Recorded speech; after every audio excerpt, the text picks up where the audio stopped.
She told me to move out while she was on a work trip, because the guy she cheated on me with was moving in. So, I left.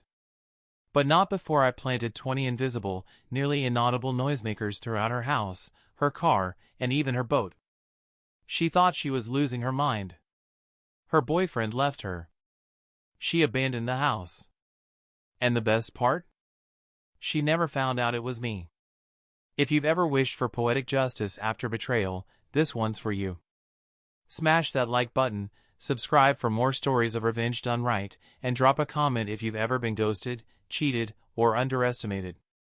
Now, let me tell you how I quietly drove two people mad. We were together for almost 2 years.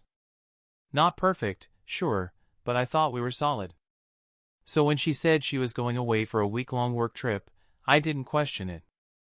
I kissed her goodbye, told her I'd miss her, and promised to water her plants. 2 days into her trip, I get the text. Hey. I think it's best if you're out of the house by the time I get back. I'm flying back with someone, and we're moving in together. I reread it. Again. And again. My throat went dry. The words didn't make sense. She's moving in with someone? While we're still together? The pit in my stomach turned to a fire in my chest. I wasn't just blindsided, I was replaced before I even had a chance to understand what was happening. And just like that, I wasn't a boyfriend, I was baggage. The betrayal stung like hell.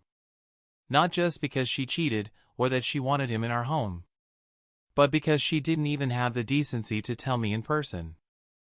I paced the kitchen. Heart racing. Head pounding. You ever feel so angry your body vibrates? That silent rage where you don't cry, don't shout, you just plan? Because that's when it hit me. I wasn't going to trash the place. I wasn't going to send bitter texts. No, I was going to be surgical. I remembered a post I saw once, something about discrete, battery-powered noisemakers. Size of a quarter.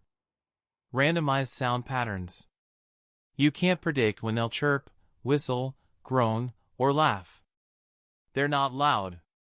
Just enough to make you ask, did you hear that? And when no one else hears it, you start questioning yourself. I jumped on eBay and found a pack of 20 for just under $100. Overnight shipping. Worth every penny. They arrived the day before I moved out. With a flashlight, screwdriver, and absolute zen-level focus, I got to work. I hid them in light fixtures, electrical outlets, inside curtain rods, in her dresser drawers, tucked into couch cushions, under the bed frame slats, inside the boat her rich daddy got her. And I wasn't lazy, I varied the types and randomized their timers. Some would play faint scratching.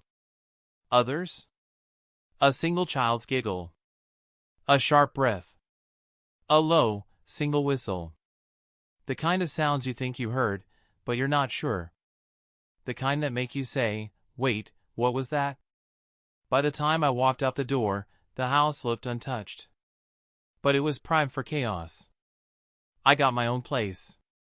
Started over. A few months went by. No drama. No word from her. Honestly, I didn't expect to hear anything, I just took the satisfaction with me. But fate?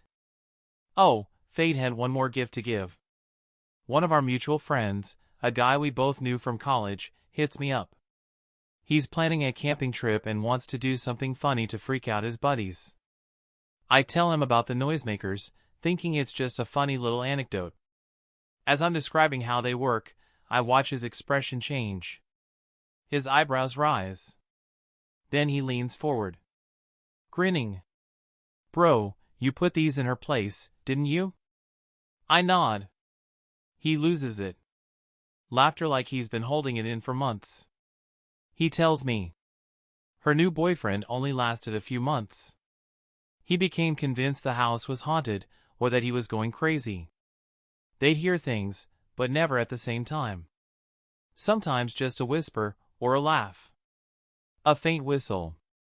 The mind games had worked better than I could have imagined. They started fighting, accusing each other of being paranoid. He apparently went deep down some conspiracy hole, thought it was nanotech or vaccine brainworms or government surveillance. Eventually, he left.